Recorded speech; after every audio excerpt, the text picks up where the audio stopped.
What's up everybody, welcome back to my channel. It's time for a recap of the 12th episode of this season's Teen Mom OG.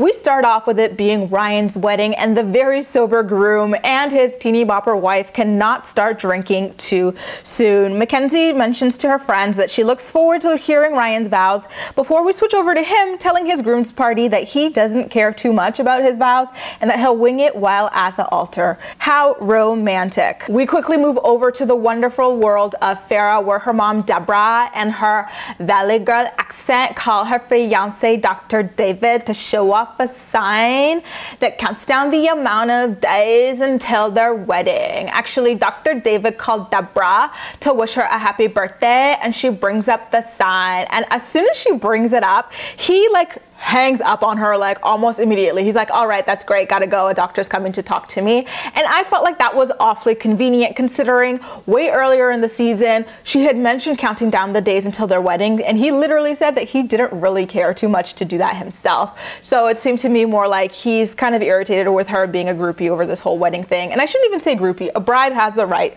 to be excited in counting down to her wedding. He's just a bit of an asshole. After that, Deborah talks to a producer about how Farrah's negativity and her decision to work in the sex industry has negatively impacted the entire family, including herself and Farrah's daughter Sophia as well. And then she starts crying and saying that her love for Farrah is unconditional. It's ultrasound time down in Indiana as Amber gets one done and finds out that she is having a boy.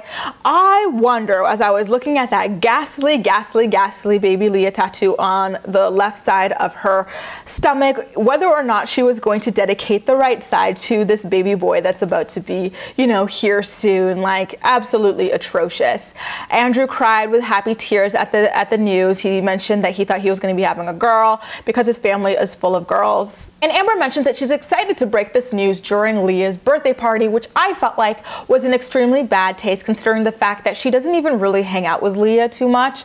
And this is Leah's big day with her friends and her family. And so Amber shouldn't be trying to upstage her own daughter with news of another child. It's kind of like, all right, Auntie Amber, you don't even raise me, so what do I care about this new child that you're going to be having? It's really rude, but classic Amber. Kate looked absolutely exhausted driving Nova to preschool while Tyler saw Butch off to rehab, and Tyler reveals that Butch actually managed to get in for free and that he gets to stay for 6 months. Remember, 90 days was almost $50,000. So it is incredible that the facility will let them in for free because, it's great publicity, the whole MTV thing, but it's also sad for other people who wouldn't have been able to afford it, because remember, Kate and Ty were going to pay for this for Butch anyway because they have that kind of money, and it's just, the rich getting richer again in these sorts of cases, though I do understand it from a marketing perspective.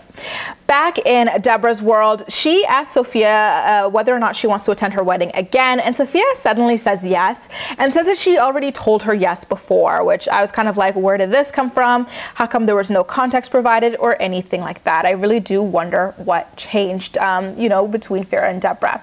Now, Ryan pulls up to his wedding, still drinking like it's prom, and accidentally pulls up to Mackenzie's entrance, and she literally has to hide in the bushes while her, bridesmaids shoo him away. Next up, Macy and Taylor also pull up drinking, and as usual, her tan is absolutely atrocious. She literally cannot get a tan right. Look how one half of her arm is literally orange and the other half is white. Backstage at the wedding, a groomsman asks Ryan about his vows yet again, and Ryan's still like, I've got nothing, I'm gonna wing it, dude. And so the guy's like, yeah, just tell Mackenzie that you love her and you'll always be there for her. And Ryan literally says, I don't know if I can promise that. Dude, what the hell is going on here? It's finally time for Ryan to walk down the aisle, and he just strolls on there laughing and chewing on dip, and he just looked so tacky and he didn't take his big day seriously whatsoever. He literally never stopped chewing on that dip, whether it was vow time or what have you. So as they're up there doing their vows, after Mackenzie walks down the aisle and Ryan gives her all these creepy like looks and stuff. They kind of debate over who's going to go first, and it's kind of like, isn't this what rehearsal dinners are for? Are you not supposed to kind of go over this stuff? And so Ryan's like, who goes first? I go first? I don't care, I'll go first. And so he goes first, and he literally says like the lamest shit ever. He's like, oh, Mackenzie, I love you. I promise to always love you, be your best friend and faithful and always there for you. That's literally all he said, and it was absolutely embarrassing. I don't like Mackenzie whatsoever, but I felt bad for her in that moment, because it is just so embarrassing for all of your friends and family to witness how little your, husband seems to care about you. Mackenzie says her vows next, and her vows to Ryan say something like, I'm always falling for you harder and harder every day. I promise to take things every day, minute, hour, second, millisecond, nanosecond. Classic Mackenzie. I wonder if she was throwing shade at everyone for, remember the last reunion when she did the nanosecond thing to Macy? And it was so obvious that she took her vows seriously, and she really had to have felt humiliated by the shit that he gave her, considering, how beautiful her vows were. Disingenuous, maybe. I do think that she's a disingenuous gold digger, but you can't deny that she actually put effort into her vows while her husband did not. Another awkward moment for them up at the altar was when it was finally time for them to kiss. The officiant didn't even tell them. He kind of just stood there after Mackenzie did her vows, and so Ryan's like, well, do I kiss her? And it was just, okay, awkward. And then they kind of walked down the, that celebratory first, I pronounce you, blah, blah, blah, walk down the aisle thing. And it was still awkward. It was like two cousins being forced to like, act in the school play as husband and wife. It was just weird as shit. And then Mackenzie calls Ryan out for already being drunk. Things go from bad to worse as Ryan gets drunk as a skunk and starts picking a fight with Mackenzie because she's not yet as like drunk as he is. And then Macy and Mimi Jen share a sweet moment before Ryan and Mackenzie arrive, and they don't even have like a big entrance or anything like that. Like, it doesn't have to be the most grand thing, like, fireworks and twerking down, like, to announce your presence, but like, it was weird. The DJ didn't announce them. They didn't like come in as a unit, celebrate. It was just weird as hell, man. Let's just talk for a minute and say Mackenzie has some great taste. I loved her dress. I loved her earrings. Her hair was beautiful, and the table settings were gorgeous as well. The only thing that I, would say about it was that her tan was too intense. Like, she was literally orange, but otherwise beautiful, beautiful, beautiful, beautiful. Like, there were so many beautiful elements to this wedding. While at the bar, the two of them start bickering about money as usual. Ryan asks Mackenzie how much money she's got left over, because apparently he gave her $5 grand, and she says that she's got $100 left. And he's like, I don't believe that you only have $100 left. I gave you $5 grand this morning. Like, what'd you spend it on? Was it your hair or makeup? Because I don't believe it cost that much. And as I keep saying in my recaps, it's so interesting how much Ryan mentions money to Mackenzie. I think that like he low-key reads the blogs and stuff and like comment sections and Twitter, and knows that everyone thinks that Mackenzie's a gold digger who's using him for his teen mom money, and it's starting to manifest in their relationship. Have you heard of a couple arguing about money and the husband literally accusing the wife of stealing, like at the wedding? Like, damn, that's embarrassing as shit, girl. They then share a first dance to a song that they have never chosen. Like, Ryan was like, oh, what song's gonna play? Blah, blah, blah. And then they had no coordination or chemistry at all while they danced. And again, while they were dancing, Ryan brought up money again. Like, oh, you seriously only have $100 left? And then Mackenzie answered yes again. Like, I could even prove it to you. You really have to prove to your own husband that you didn't steal money or like squirrel it away? Like, what's going on? And then after this conversation, the song is still going on, and Ryan's like, can we stop now? And man, I like no words for how cringe-tastic this wedding was. When Ryan is finally put out of his misery via the DJ, Mackenzie and her friends laugh about like how lackluster his vows were, and her friend even says, dude, that first dance was awkward. Like, you guys just didn't seem to have any like thing going on between you there. It was just awkward. And her dad like even seems to be unimpressed by everything as well. Next up, it is our sweet little Leah's birthday, and Amber starts talking about how big her belly has gotten before before the shady-ass producers cut on over to Gary eating pizza, and I could have sworn they zoomed in on his belly. Now, she then announces the gender of her baby to a severely underwhelmed crowd. I also have to note, y'all, Amber seems so uninvolved with Leah's birthday party. Like, you don't have to be together with the father of your child to put on a united front for this birthday, and you can just tell this piece of shit didn't even offer to pay for anything for this birthday either. I can almost guarantee you that much, because listen, Gary is the one who brought in all the pizzas, probably paid for them all himself. He's the one who brought out the cake himself. Christina couldn't be there because her daughter can't film, and she had her daughter at that time. And Gary brought out the cake himself as well, and Amber kind of just sat there like another guest. Like, what the heck was there? I would be embarrassed if I were her and literally contributed nothing but like a gift or two to my own daughter's, you know, my only child's birthday. That is absolute BS. And I have to say, I am way more involved than she is when it comes to my own nephew's birthday. Like, I'm touching that cake. I am ordering in some food for my little king. Like, what is going on with this girl? Like, she acts like Leah is a distant ass cousin, and it's sad that she thought that her trifling ass should, you know, go over there and announce the gender of her child at the birthday party for a child that she literally pays no attention to. And hey, Amber, are you even caught up on child support yet? Back at rehab, a counselor asks Butch if he's done various drugs, and he admits to having done crack, cocaine, injecting, and doing crack cocaine even just 3 or 4 days ago. And then he starts crying about feeling overwhelmed by everything. Then we cut on over to Farrah, who's been MIA this episode actually. She's leaving for a studio to film an MTV special with her mother, Deborah. And so Deborah goes and waits in the car as Farrah gets her contacts put in, and then her producer Kristen reveals that Farrah is 30 minutes late, so they're running behind schedule.